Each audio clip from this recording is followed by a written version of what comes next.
going to talk about our final blood component. That would be platelets, also known more formally as thrombocytes.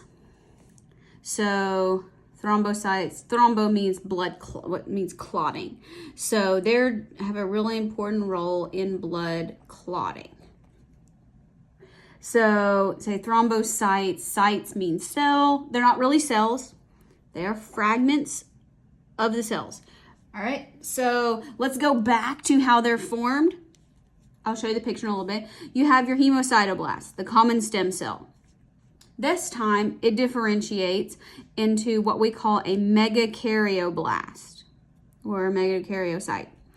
So this is a lot of mitosis without dividing the cells, without actual dividing the cytoplasm.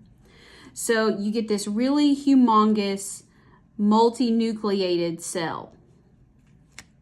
So what happens is our cytoplasmic extensions get out through the hole in, an opening in the bone marrow, and they get cut off.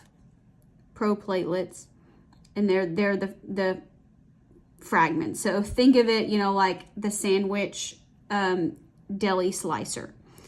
And then, so the sliced off sections, those are the platelets, and they're released, and that's what goes in the blood. How do we know how many of these to make? It is also a hormone. So we talked about erythropoietin. We talked about this colony stimulating factors for white blood cells. This is called thrombopoietin.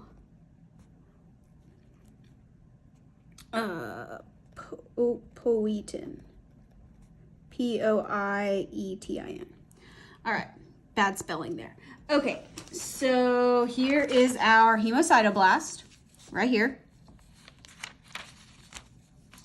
It comes from the myeloid line.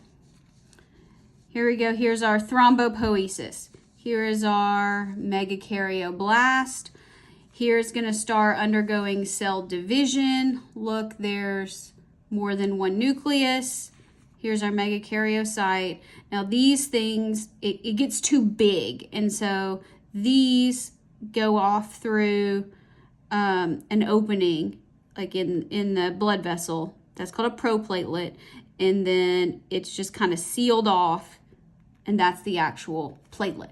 Now there's things that are within that cytoplasm fragment that we'll talk about later.